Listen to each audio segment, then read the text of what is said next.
Taking the Belric or the Barretts to your team. Yeah, I'm not gonna lie, I don't like that armor carrier. The rage is just difficult for the Claude to handle. There's so many benefits of getting the Minotaur instead of the Cho, but we'll see. Maybe, yeah, maybe Shen is just cracked with this Cho. Hey, he's got the KOF skin. You know, gets the early flicker out. So game one is what is upon us here. If you guys are just joining us, again, I know it's late on certain parts of the world, a little bit earlier elsewhere, but if you're tuning in, it's our third series, Games of the Future here. Once again, this is an elimination match. It's a round of 16. We've got teams going home today. We've already sent home at 2, and now we're down to 2 more for the day before we move on to tomorrow. Quick look at the emblems here. Nothing out of the ordinary, pretty standard stuff. I'm surprised too, Wolf, that the biggest flex anyway towards hero choices is actually on Geekay Esports and not Aurora Gaming. Oh, yeah. Well, I guess they felt like they really have to make this call for them. And I think that it's just worth it to watch out for what they can show us, right? And I'm sure that there is a lot of scientific method that happened why they chose to go for the Valier and then eventually the Cho. But as it stands, I really don't like it. Well, if you're playing Magic Chess, Cho and Valier, that's a is that a combo? that's a combo they can work with. Maybe they're going to play that round. Yeah, there's a synergy out there. Hey, you never know if that's going to work or not. But right now, it's pretty slow. You know, slow start. They did burn, like I said, the battle spell out early on, but they're playing for this first turtle here. So they'll make their way for it. Again, this is broken walls on this version of the map. So you're going to have that little extra opening space, but they try to make a play up top, and they do get the first blood going to the hands of Sigiboom. That was the deadly magic used from TNZ up top to get an advantage, but this will be a trade. So good trade for Geekay Esports to go ahead and make sure that Xeno got the turtle. Yeah, definitely. Aurora are going to be very happy about that. And the reason why that is because their rotation actually allowed them to get a kill for their gold laner. And Sigiboom, honestly, one of the best gold laners in the MSC. I feel like there is a certain point even that he is literally the best gold laner. Of course, it would have been nice if they finished off as the champions of the tournament, but hey, Sigiboom is pretty scary. Rosa going to burn the flicker again. They're going to force a fight, and that's a kill. Pagu is going to go melting down. A kill picked up for Quanok, so that's a good trade. Again, this was a fight started up. I was wondering, you know, who would you be able to go in and get the kick to? Daytona's welcome going to be used, but I don't know if this is what a fight for Lunar. He's a big target for these fireballs too. Quanok really good at responding on this Valier. Yeah. You know what? When you were watching Geekay Esports, me and Redmar, we are converted to Quanok fans actually, especially when he plays the Eudora.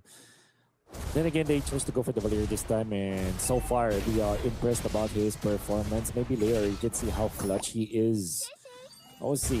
Top lane, they want to go for the Melissa once again, and oh my, Geekay Esports has to fix this problem. They have to focus on making sure that Yaga will have a good game, because as it stands, a 0-2 Melissa, that's really bad news.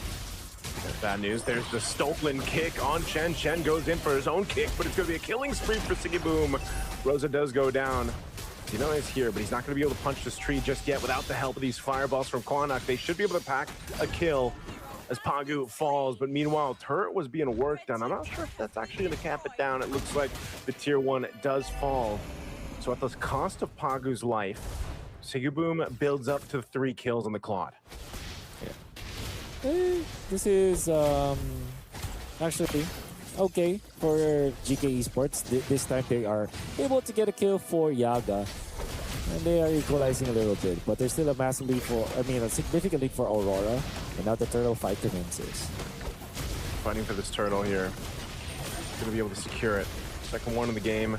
Under half health, Lunar looking for his own opening. He's going to get shredded down. A little bit of shield there to help before the tone is welcome. But there's the blazing do it. But they're too tanky to survive, or to get a kill actually in there.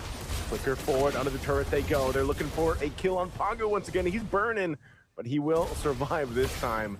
He's able to go back to base. Rosa is holding on to this Way of the Dragon. No kill converted. Shen up top. Sigiboom gonna go ahead and spot that out. He's gonna be fine. But Aizen and Quanok are here too. They want that tier 1 up top, and they're gonna fight for it, claw for it, and they will be able to go ahead and take it down.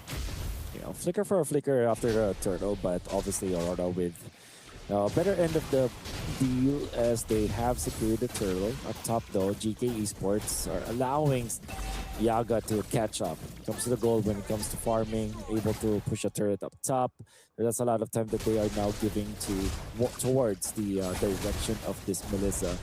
Still, Aurora, they have lost their lead earlier. Right now, you can see that Aizen is feeling a little bit more confident as the Uranus. If you're looking at the members of Aurora Gaming, they don't have an actual way to pierce through this Uranus. Think about it. This Uranus will be a problem later on for Aurora.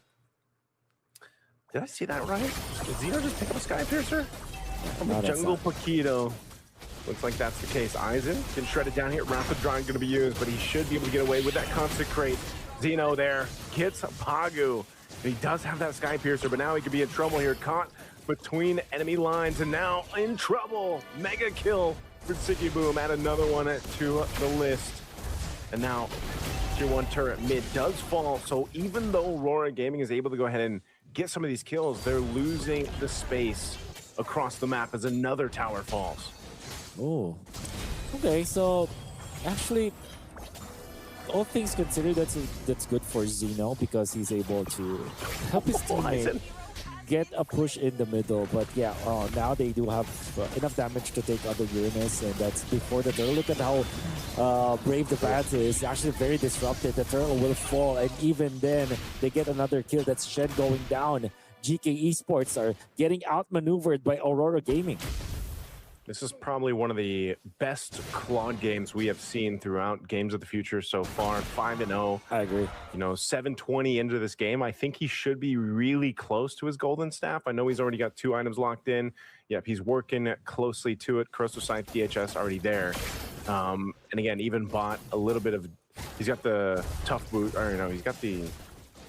Boots are those? Yeah, he's got the defense boots locked in. So... You know, he needed that little bit of extra defense just to deal with it lane-wise, but so far, Sigiboom has been having a hell of a game on this Claude, and that's going to be a problem. Like, if GK can kind of slow him down and shut him down, then that'd be great to get themselves back into this game. They're not really behind or anything like that. It's just they don't have a way to deal with the Claude just yet. In these team fights that are breaking out, it's more so of the way the fights are happening. You know, gold-wise, it's relatively even, but power-wise, Sigiboom is a problem. Yeah. And that will be a big problem, in fact, upcoming. Because as it stands with Sigiboom starting with 5-0, this generally means that Aurora will hasten his itemization. And that also means that before the 10-minute mark, you're already okay as the club. You're already locked up. You're already reached critical mass. You're activatable. And that's what is happening. Just like that. That's exactly what we're talking about here. Following that deadly magic, he's going to go back. Go away. Already dropped down. They're going to fight into this, though, into the mid lane, able to pick out Shen, and now Aizen could be next. Look at the stacks coming through. TNZ will clean up that one. 3 fall for GK Esports. And this is exactly what we were talking about, Wolf, and this is why I was saying, man, Sigiboom is a problem under the turret. Goes in with the deadly magic, and that might not be enough to kill him, but they will push him off the tier 1 turret. Zeno just going to have to watch it fall, but at least Yaga and the rest of the team are back up. Can they defend? Can they actually contest this Lord here? I don't know if Aurora Gaming wants to fully send this yet. They keep TNZ up top. Yeah. GK can actually, but it's very risky, I feel like, because Aurora Gaming have set up the minion waves up top. Maybe they can fight if they eventually fix this top lane, but at the same time, who is going there? Like, Zeno is just focused on taking his own Crammer. And I like what Lunar is doing, making sure that the entry points, the connection points from top to the mid, is covered. Shen might fall. Shen taken down. Deadly magic. We'll get another one here. As you can see, Trinity locked in a little bit ago, that Golian staff, and now Sigiboom working on the next. Lunar might be in trouble here. A couple stacks there. Sigiboom to help him out with the Blazing Duet. A quarter of the health on the Lord. They want to go ahead and secure this, but they want to stop this too. GK wants to fight into it. Lunar is gone, but Sugiboom will secure the Lord, and now GK has to disengage. They don't want to get caught in this fight. Xeno is waiting patiently, fully stacked up on the champ stance. They'll just deal with this Lord once it spawns and starts pushing towards the base, and GK should be able to go ahead and clear things out relatively well. Again, Wolf, we've talked about the strengths of a Melissa, as she just now blocks in that golden staff. So Yaga's in a good position. He should be able to go ahead and help clear some of these waves in this push out. Well, looking at bigger problems here for GK Esports. The damage will be enough. Actually, Aizen, the Uranus, is now getting threatened.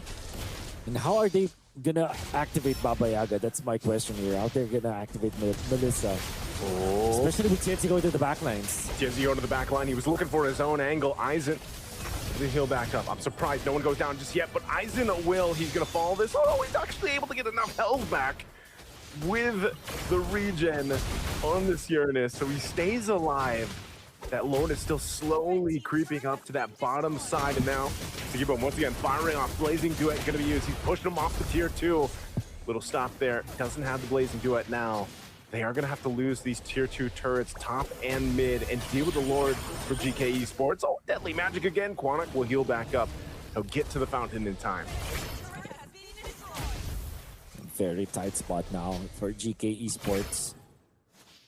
And not equipped for the upcoming onset of Aurora Gaming, especially with Sugiboom having so much farm. Even TNC is a big threat. There's so many threats that they have to address right now from the side of GK Esports. And you're gonna be really scared if you're GK Esports because of how strong Aurora Gaming is right now, but they're trying to make a play. See if they can pull it through. And Aizen's been doing this all game. He's going to get locked down by the Wrath of the Dryad, and he is shredded through. So Aizen will not be able to survive that one. Quanok trying to get away with the ultimate, but he's taken down by TNZ. Now Shen trying to get away. Oh, he went for the kick, but he's not able to go ahead and connect the way he wanted to until finally the Rosa will survive, utilizing his own kick. And now it's only 2. With this push in, whoa, a play from Lunar using the flicker. Daytona's welcome, but Xeno's still gonna be alive for now. They're clearing out. Yaga still up. They want this mid turret, they get it. It's a little messy, but GK still in the game. Muddles being dropped down. Aizen is back up, and they don't have a wave pushing in just yet, but he might go down again. Tienzi with the deadly magics. But Quanok and Yaga should be enough to keep them at bay. I can say the damage output of Aurora Gaming.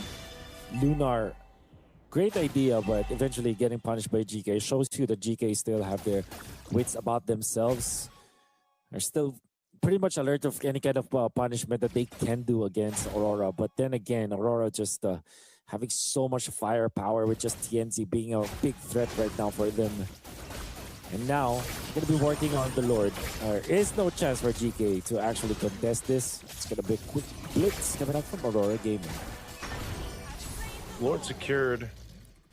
Leaving out the waves here. Let's see if GK can do something kind of cheesy here up to this point.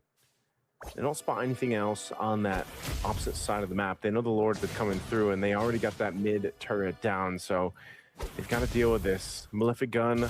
Last item locked in for Sugiboom. There's the Daytona's a welcome. Right, shredded through. Aizen is gone again. Now Pagu could be in trouble. Same respectable damage from this Melissa by Yaga. They're going to take down the bottom turret. Lord's going to be worked on. Half health on the Crystal. Could just break out in the fight. The waves aren't managed well just yet. So GK still going to be able to stay in the game by clearing out these waves. Sugiboom threading the needle here. They have another wave pushing in, but I don't think they want to go for it just yet. Oh, Quanok? He should be able to get to the fountain. Okay, oh, he doesn't. It ticks down fast enough. A good play from TNZ. They're looking for Shen next. They'll find him. Yaga. It's up to him and Xeno. Aizen's back up. It's still an attempt from Aurora Gaming, but this is so risky. They might be waiting for the deadly magics to be used again, but this time it's on Xeno. He's going to be able to survive, so they hold on to the one base turret. They're losing so much ground now. The jump in, they find another. Barbaras with the Daytona's welcome. The Minnesota, the backline is being taken out by the Blazing Duet as well. And a quick -2 from Aurora Gaming means that they will take this. Nice clean take coming up from Aurora Gaming. Dominant in that game and punishing the